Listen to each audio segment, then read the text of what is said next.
The Tigers wind up their road trip with a game against the College of Charleston Cougars. Coach G and I will preview the game on today's episode of the Tiger Basketball Report, which starts right now.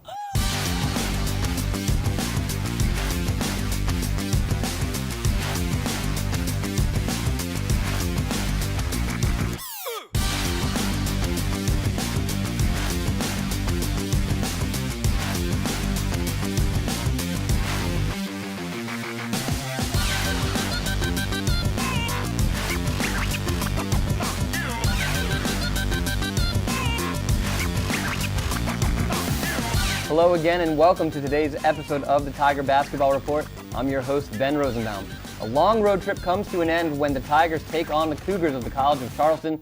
As always, I'm joined by the head coach of the Tigers, Niki Reid Geckeler. Coach, thanks for stopping by. Happy to be here. So, a long road trip. This is always a monster. Charleston, Elon, we hear the men teams talk about it. We hear everyone in the CAA. They always have to go through the Carolinas.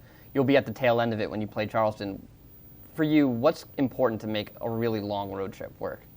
You know, just making sure that we get our young ladies in that mindset when we leave here, that it is a business trip and that we've got to get out there and there can be no excuses. It's interesting, we are starting classes this week as well, so there's that academic piece that's thrown into the fire as well. But this is what CAA basketball is about. You mentioned that classes are back in session. Would you have rather have this road trip over the break and not have the kids having to worry about classes? It is early in the semester. You know, I think there are pluses and minuses to everything. I like the fact that we're back in a routine. They're getting up early, not sleeping, kind of getting on the move as the day goes on. So I'm happy with this timing. Last time against the Cougars, 61-59, a win here inside CQ Arena. Raven hitting a layup to go with 4 seconds. That game was the definition of a dogfight every step of the way. Are you expecting the same? Always. I mean, again, like I talk about the CAA, it's just a very, very competitive conference. And as you can see, what's going on in our conference is everybody's beating everybody right now. And there's a lot more parity in this year's game. So I'm excited about getting back down there. They're a very, very good team. Hopefully we can get down there and do what we normally do. As of taping today, they'll face Drexel before you see them, but they've lost 3 of their last 4 since facing you and your team. When you look at their tape over the last course games, have they changed at all, or are they still trying to stay the course because now they're kind of in a little bit of a tailspin? You know, I don't think that you're going to see much change in what each of the teams do in the CAA right now. You're just finding those teams are becoming more consistent in what they do. So as I've been watching a little bit of College of Charleston, they still have Bree Bolden, who's a prolific scorer, who at any point in time could go off and give you 30 points. So we've got to come out with that same defensive intensity that we had the very first time we played them, and knowing that we're playing in their spot, a lot of confidence is what we need to bring to the court. As I said, they're playing Drexel prior to playing you. It's going to be an emotional game for them against Drexel. It's their homecoming game. Like I've said, they've lost 3 of their last 4. They're playing a team like Drexel, which they love to spread the floor. They love to shoot from the outside and bang away inside.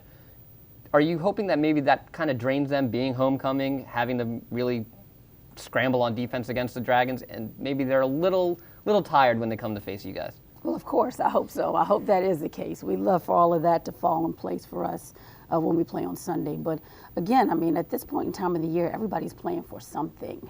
So you've got to come out ready to go and know that Charleston, regardless of what goes on Friday night, is going to be ready to play.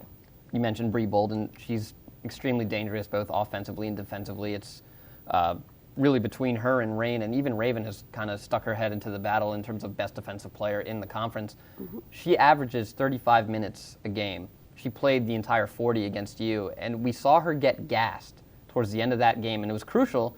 You know, Caleb and I said on air that we were surprised she wasn't the one guarding Raven in that final moment.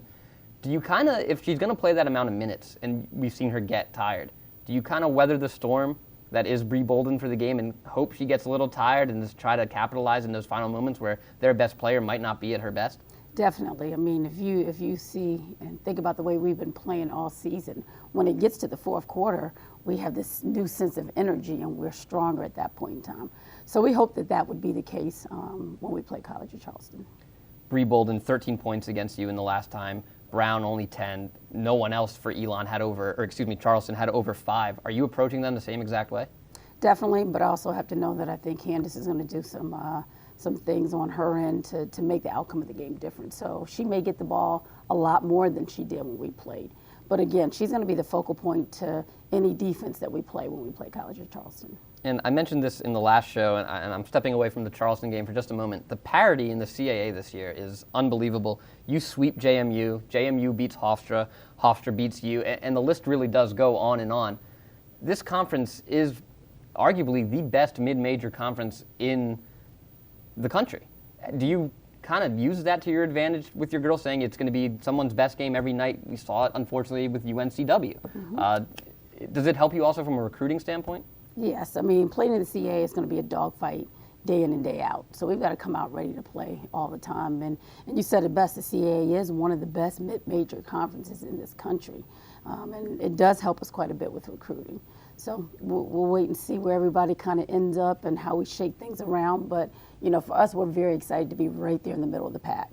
Summarizing quickly, what's important for you guys to have a successful road trip, finishing off with the College of Charleston? You know, for us, it's going to be that focus that we need, that intensity that we need, that sense of urgency for 4 quarters, for 2 games. So we just have to go down on this road trip with the focus that this is a business trip. We're going to enjoy a little bit of time in between, but know that when we get out on the court, it's about business. All right. The Tigers and the Cougars are set for a 2 o'clock tip in Charleston, South Carolina. Head over to TowsonTigers.com on how to follow along with the action. Coach, thanks for joining us, and good luck in Carolinas. Thank you. That'll do it for us today on the Tiger Basketball Report. For head coach Niki Reid Geckeler, I'm Ben Rosenbaum. Thanks for joining us, and as always, go Tigers.